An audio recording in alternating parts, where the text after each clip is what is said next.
It's good to brew, baby. What is up, YouTube? It's your boy Millsy. Back from Content Commander, back for another episode of Millsy Brews, the show where I take my first pass at the commander in front of us on a budget. My quest to brew the magic worm. You know the motto, baby. It's ABB, always be brewing, and that's what we're back to do today. That deck list is going to be down in the description for you below. So as I'd really appreciate if you could interact with the video, like, comment, subscribe, do all that YouTube stuff for me. I'd really appreciate it. But today, we're going back, covering and updating some old commanders, and with the new big colorless stuff in both Tarkir and Edge of Eternities and Final Fantasy, I just want to go back and take a look at Zhulodok Void Gorger. For this one, we're going a little bit above the normal budget, only because some of our big mana Eldrazi and colorless stuff is kind of expensive, so I just wanted to push the budget up a little bit, just so we can have some fun. Zhulodok is a 6-mana colorless Eldrazi. Says color spells we cast from our hand with mana value 7 or greater have double Cascade. Reminder that when you Cascade, you're going to exile cards from the top of the library until you hit a non-land card that costs less than the spell you cast. You can play it without paying its mana cost. If you don't, if you do, you play it. If you don't, you put it with the rest of the cards you exile back on the bottom of your library in any order. Either way, all the cards go back on the bottom, but it's about whether or not you cast it, whether it goes with it or not. The truth about Zhulodok is there's a lot of big color spells that can really give us good value. A good portion of them are Eldrazi, so we're going to care a lot about Eldrazi, but not everything we cast is going to be Eldrazi. So there's more than just Eldrazi in the deck, and we're going to have a ton of fun getting up to some big mana, playing some big spells, and taking over the game. But I want to say a quick thank you to the channel members.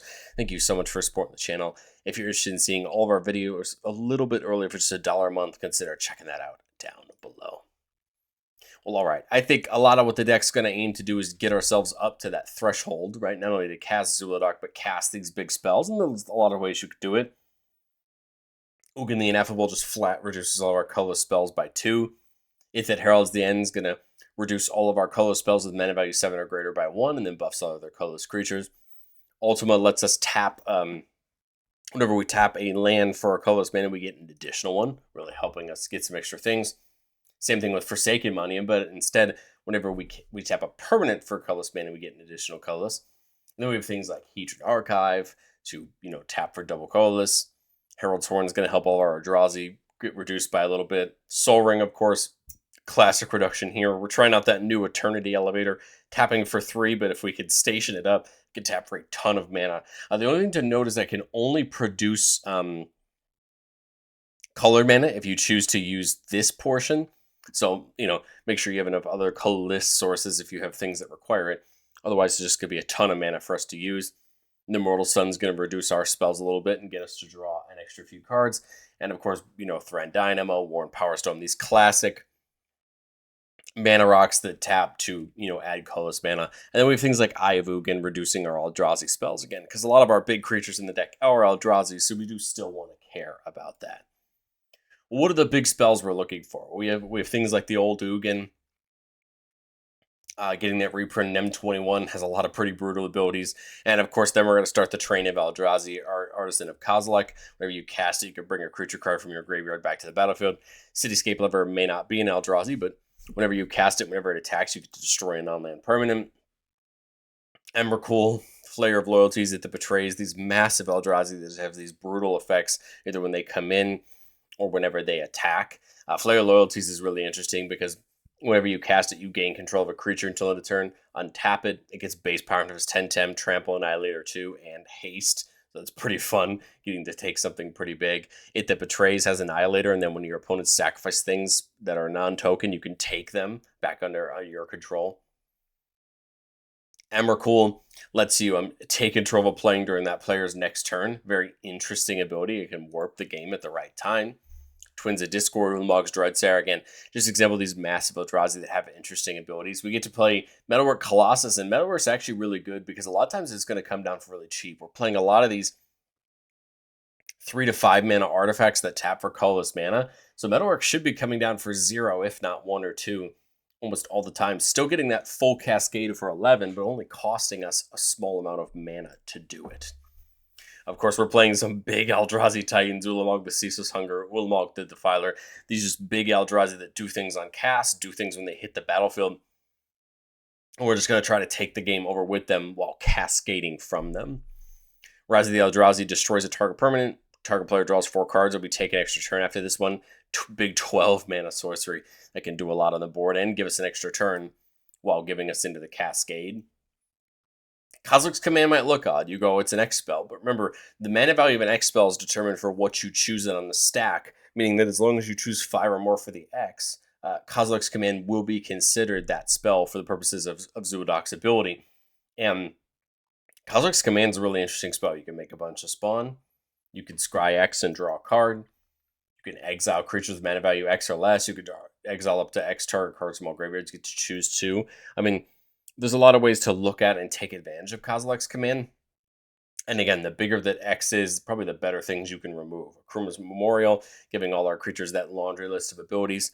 Darksteel Monolith, once per turn you could pay 0 rather than pay the mana cost for a colorless spell you cast from your hand. Again, remember that what you pay for a spell does not designate what the mana value of that spell is, like with the exception of X spells, right? So, well, actually not with the exception of X spells, but basically, you pay, this is considered to be the mana value of card, whether what you pay it or not. It changes a little bit with the X spells. You decide what X is going to be on the stack, and then if you have reductions, you still could pay less, but you still have to choose what X is in the stack. Excalibur is most likely going to always come down for a whole lot cheaper than 12, but still count as a 12. Ingenuity Engine adds an additional Cascade. And then you could sacrifice an artifact to bounce it back to your hand, or any other artifact you can draw back to a hand if you want to. And then we have something fun like the End Stone. Whenever you play a land, whenever you cast a spell, draw a card. At the beginning of your end step, you might lose or gain life depending on where your life total's at. But the point is you're getting a bunch of value drawing cards right whenever you cast these things just to amass more value. But then we have things that specifically care about colorless, specifically the new Ugin, right, from Tarkir Dragonstorm. Whenever you cast it, you exile up to 1 target permanent that's 1 or more colors. Whenever you cast a colorless spell, you exile up to 1 target permanent that's 1 or more colors. This compared with Cascade is going to get particularly brutal for your opponents, losing hopefully multiple things per cast and Cascade, right? Just really hurting to our opponents. Then if you get Ugin up to its -11, it could just completely ruin a board. Go get as many things as you need to exile all your opponent's things and just take over the board from there. Abstruse Archaic can copy a triggered or activated or triggered ability of a colorless source you control. Note that I do believe that Zhulodok's ability is a triggered ability. I could be wrong on that. I have to double check exactly how that's worded. But even if you don't think about Abstruse Archaic in Zhulodok's sense, there's so many other colorless things in this deck that have triggered abilities that you're going to be very easily able to copy and take advantage of. Fleshraker makes spawns whenever you cast a colorless spell. Remember, you could sack them for colorless mana. And then whenever another colorless creature comes in, it deals 1 damage to each opponent. It's really useful here to make spawns, sack them, to pay for the mana to cast more things, getting more damage off the Fleshraker. Skittering Cicada sees all your color spells and allows you to cast at flash speed, which is huge. But whenever you cast a colorless spell, the Cicada gets a buff in Trample, where X is that spell's mana value. All is Dust is a brutal one-sided board wipe for colorless decks. Just having each player sacrifice all permanents they control that are 1 or more colors. Note that it's sacrifice and not destroy or exile. You're getting around Indestructible. You're getting around Shroud. You're getting around so many things. And All's Dust just generally leaves a board in shambles for most players. And then, of course, Echoes of Eternity, the monster that was released in MH3. The triggered ability of a colorless spell we control or another colorless permanent triggers, it goes off an additional time. Whenever you cast a colorless spell, copy you choose 2 targets with the copy. Note that the copy won't cascade. Cascade is a cast ability. But man, Echoes of Eternity just adds so much value, and it really gets out of hand quickly for most board states for all the things that you can add on top of Zhulodok's ability.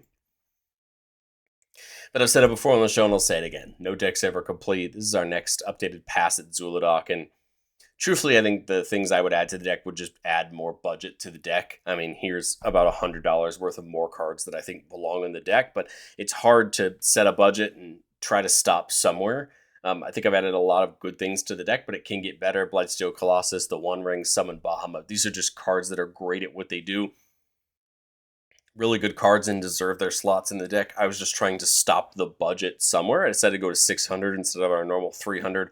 But I mean, you could completely blow this out of the water and get even more in there. I'm not calling this no budget. I'm calling it relatively no budget. Again, these cards are better than cards probably in the deck already. That's just one of those things where I wanted to try to stop the budget somewhere, but I would very quickly bring these 3 cards back into the deck and enjoy them in our list. But let's do what we love to do on the channel the most and get into our playtest. Remember, the goal of our playtest on this channel is not to find magical Christmas land. It's not just to show off all our best plays, but it's to get in some gameplay scenarios and kind of see what hands are we looking to keep and what can we do with them. Here we're staring at a 3-lander, but one of those lands is Ancient Tomb. Ancient Tomb can tap for 2 colorless instead of 1, but deals 2 damage to you. We see Thought Vessels. We're at 2, 3, 4, 5 mana pretty quickly. We got a couple big plays. We got the Abstruse Archaic, but I think this isn't a bad start. We're only really 1 mana off of Zhulodok, and we're going to be able to get some things down pretty quickly, to help us out. Turn 1, I kind of like just the Tomb into the Vessel just to get the party started. Here on turn 4, we can go for the Archaic if we want to, just to get it down. Here's our 5th mana. We have Introduction to Prophecy, which could get rid of something if we need it to. Here's Shrine of the Forsaken Gods. We could tap for a colorless or double colorless, only to cast colorless spells, but we have to have 7 or more lands. So we're not there quite yet. All right, but this is 2, 3, 4, 5 mana, right? So we're just not there quite yet. If we have something to do it. We could command for 3. If we want to. I kind of like the idea of trying to keep the command for just a little bit longer, just in case we can cast it. But if you think about it, doing it for 3 could get us the 3 spawns and then scry 3 and draw a card. I mean, it doesn't seem like a terrible idea. Getting us some more mana for next turn and then kind of knowing what's coming. Love the Temple, right? That's going to be great because we're going to be able to use it for Zhulodok. Scavenger Grounds after it. I think I kind of like that game plan. Put them back like that. And then come to our next turn, play the Temple, play Zhulodok, right? And this is great because now we're going to have that for next turn. 2, 3, 4, 5, 6, 7. If we cast an Eldrazi, we have multiple Eldrazi we could cast with that Temple, so we love it. But of course, Scavenger Grounds gets us to 8 mana overall for Eldrazi. 1, 2, 3, 4, 5, 6, 7, 8. So we can go for Sire 7 Deaths. We can go for Twins of Discord. I like Sire a little bit more. It's just got a nicer stat line. All those triggered abilities. Note, because we do have 8 mana, we could actually tap in and copy Cascade. I want to see really quickly, just so we go too far. When you cast a spell, I don't feel like this is a triggered ability. I feel like this would be really broken if this was a triggered ability. So my gut tells me that this isn't and that we can't copy it. If we could, beautiful. I don't think we can, though. With Abstruse Archaic, please let me know if I'm wrong, but I feel like this is it's a replacement effect or something like that and not that. But anyway, we're going to Cascade twice. So we're going to find a spell, right? We're going to find a spell cheaper than it. Sculpting Steel, I guess we can have come in as a copy of Thought Vessel. And then our next one is the Immortal Sun. Perfect. Immortal Sun's another great artifact. Putting all of our spells down by 1, buffing all of our creatures. And at the beginning of our draw step, we draw an additional card that could be copied by the Archaic if we want to. But again, now we're in great shape. We do have a couple of mana left over. 1 from there and then 3 from that the spawns. We could leave up something like the Presence just to take out something if need be. We have a big creature in our hand. It could take out a lot of things. I think that makes more sense to me. Start of our turn, we draw an extra card. Ugin could reduce our colorless spells a little bit more. Next turn, we're going to be able to put down that Shrine of the Forsaken Gods for extra mana. And I think I just go 2, 3, 4. I was going to say we could go Ugin, and we could use the spawns a couple of the spawns to pay for the Sower. There's 1, 2, 3, 4, 5 because of the Immortal Sun, right? Costing 1 less. 1, 2, 3, 4, 5. Yeah, we don't really only need to sack 1 spawn to just go ahead and cast Twins of Discord. Now we're going to get to Cascade, right? And again, see what we get into. Urza's Incubator calling Eldrazi, right? Just making them a little bit cheaper. Mind Stone, right? Giving us the ability to sack it and draw cards. Now Twins of Discord comes in, and I think you could just start to see the value we're getting in here. You hope to start as high as you can on the Cascade just to get more value. But again, Zhulodok being a 7/4 is nice because it's still a nice attacker. Sire is going to be a beautiful attacker here. And now we're just making our things even better, on future turns as we, draw into bigger things, making them cheaper and just having a good time. I think we're in a good spot on that one. Um, just hopefully draw into some more things and keep that party going. Here on Playtest 2, keeping a 2-lander, but we do have both the Mind Stone and the Sciences, which can go get us a waste. So we're not looking too bad here. But we have, Warren Power Stone into Hedron Archive. So we're really not in too bad of shape. I mean, my thought is Light Chaos into Mind Stone, right? If we top the land here, that's great. Otherwise, you're just getting into the Warren Power Stone, right? Now you got 2, 3, 4, 5 mana. Obviously, you want to go for something like the Hedron Archive. So if I do the Hedron, well, I actually think you want to go Thran Dynamo, right? 1, 2, 3, 4. 1 colorless left over for the Dynamo. Excalibur is costing a little bit less, but we don't want to do it yet. We want to wait till Zhulodok's out, and I think we just get the Archive, right? 1, 2, 3, 4. 1 left over, plus 3 is 4 for the Hedron Archive. And now as we come back to turn 5, right, you've got 3, 2, 5, 7, 8, 9, 10, 11 mana. Get Zhulodok down for 6. You get the Channeler down for 5, just to tap for a couple extra. We could just crack the Sciences now. The nice part is Excalibur is effectively free now because of the reduction from all the historic permanents, right? All of our artifacts counting. I don't mind doing the Sciences just to dig us a little bit and put it into our hand. Gives us something to play next turn, right? And then just play the Excalibur for free. Again, 4, 8, 11, 13, 19 mana worth of historic permanents. So this is coming down for free. First Cascades into Urza's Incubator, calling Eldrazi. Second is into the Cicada. Again, Cicada is great, right? It's going to start getting buffed up by the number of all these colorless things that we're casting. And now we're looking great. I mean, we're going to go right into something like Emrakul next turn. It's going to be, 11? 1, 2, 3, 4, 6, 9, 11. We have 11 exactly. And then the Cicada gets that huge buff,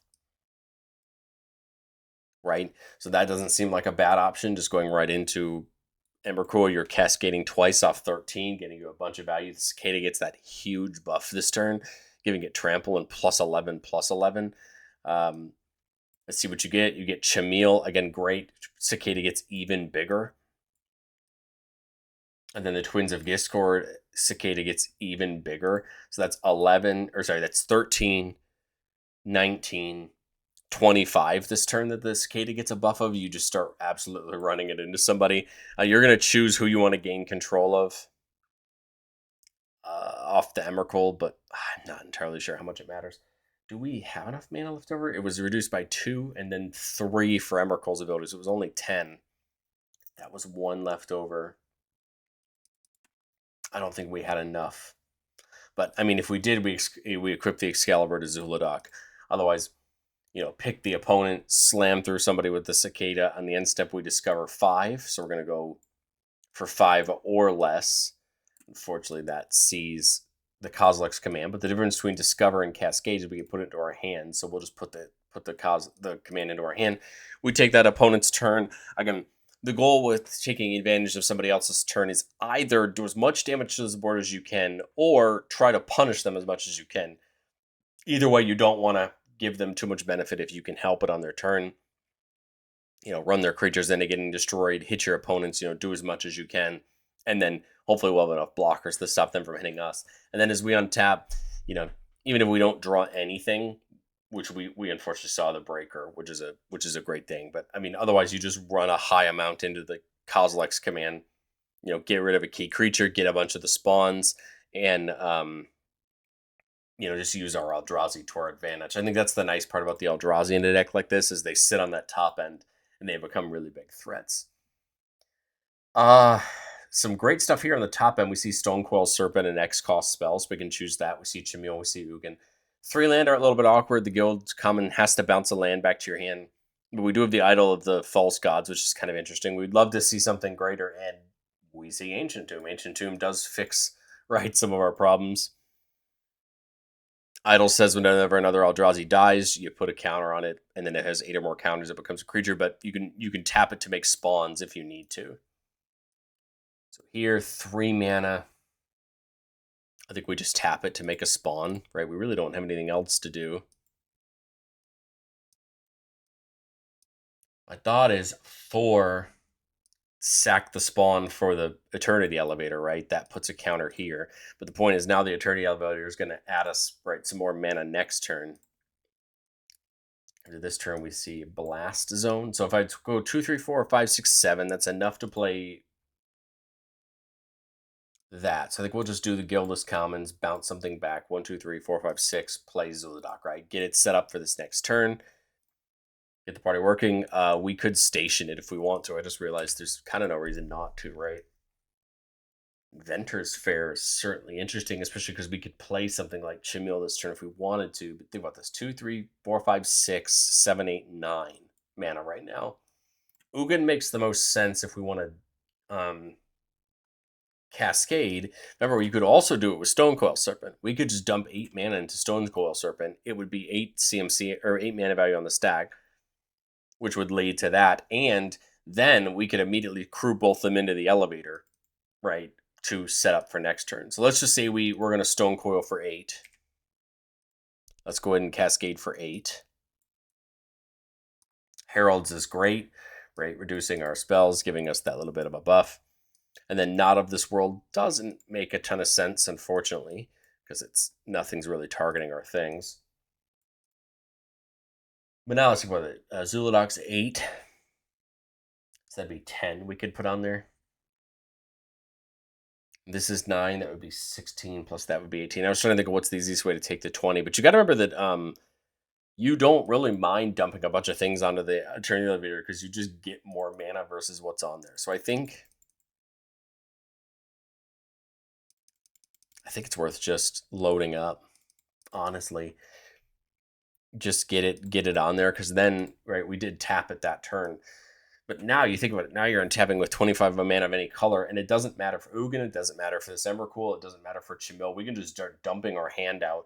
Things like Ugin just take over the game, because if your opponents have set up anything, you can come in immediately minus Ugin for 6 or even 7 if you want to, and probably just nuke your opponent's entire board of colored permanents, and then you can back it up with all these colorless things that we're putting in behind it. And the hope is that you just run over your opponent's board. I mean, I can't imagine putting these 3 on the battlefield is going to be easy for our opponents to deal with. You could go Emrakul first, gain control of all of a creature's all the creatures a target player controls, attack or use them or some degree, and then Ugin and get rid of them. Because the Ugin will kill those creatures or exile those creatures, right, if they're those colors. But I think this presents more than enough. You have no idea what you cascade into. And I mean, that much mana value in one turn is just going to be really beneficial for us, right, as we hopefully take over the game. Let's do one more here. 1, 2, 3. 3 lands again, seeing that Guildless Commons. But we see Sol Ring. We see the Excalibur again. We see Forsaken Monument. Going to really help us out, right, in tapping for our mana. So get the Sol Ring in. Again, Herald's Horn's a great draw because it can reduce Zhulodok's cost. Right, so right now we have 4 mana. Herald's Horn makes Zhulodok only 5 mana. Unfortunately, this Guildless Commons is going to have to come in tapped. So my thought was, I couldn't have done it last turn. Well, I guess I could have. Right, could have still tapped that for the mana. We could have gotten the Herald's Horn down, and now this turn we'd be at 2, 3, 4, 5, 6, and enough to cast. That would have triggered the Herald's Horn, so we would have drawn again. But that would have been enough to cast Zhulodok, right? So I guess that's me not thinking about the actual, mechanics of when to drop the land. So 2, 3, 4, 5, 6, 7 mana, 1 reduction off the there. I still think it's Forsaken. Then Sol Ring could tap for 3, but this Excalibur is going to be free. 6, 11. Yeah, this is just going to be a free Excalibur, which is my thought, and just see what it hits into. That Betrays, unfortunately, is equal. There's the Eternity Elevator, great. And then Dreamstone Hedron, so a lot of mana, right? We just got off that Excalibur, and that's enough to equip the Excalibur. and we could immediately station if we wanted to for 17. But you can attack because Zhulodok was already down, right? Attack with it, and then just rig this up for 17. So we're getting even closer, right, to 19. Sorry, 19 because of the Forsaken Monument. So now we're getting even closer to the Eternity Elevator being online. Now 2, 3, 4. Sorry, no. 2, 3, 4, 5, 6, 7, 8, 9, 10, 11, 12, 13, 14. 14, this is 18 as it sits, but if we were to station it, then it's a whole lot more. You have Ugin, you have the Winnower, you have All Is Dust. I mean, you could go Ugin, go off the Winnower just to see what you get into there, and then go off the All Is Dust to hurt our opponent's boards, right? Because we have nothing that's colored. We're not worried about it. And I mean, these two should really crack. I think this board stayed open and just leave our opponents in really bad shape. If you wanted to, you could play the Ugin plus one it to manifest that, exile that top card for the 2/2, immediately station up the elevator with that 2/2, and then now you just have 20 more mana to play with. I think, truthfully, this is probably enough. Winnower is a really brutal card. It's going to stop our opponents from casting certain things, and we have 4 Cascades here, right? 2 off of each of these. Probably just to be in good shot. Maybe you hit nothing but mana artifacts, but even if you do, you're still looking at a ton of value. And then remember, most of these Hedron, Dreamstone Hedron Archive, these allow you to sack them to draw cards because you no longer need this Dreamstone Hedron. And we have the mana left this turn. You could just tap it, sack it, draw 3 cards, and maybe hit something else and keep going, right? It's just, to me, the elevator is one of those things that if you turn it online, it's just going to be brutal with all these big colorless spells to just run your opponents over with. But I'd love to know, what do you think of Zhulodok down in the comment section below? Again, getting a little bit less restricted on the budget. Still not completely no budget. If that's something you'd like to see, I'd love to let me know down in the comments. And maybe when we look at it the next time, we'll go completely no budget. But let me know what you think, and I will catch you on the next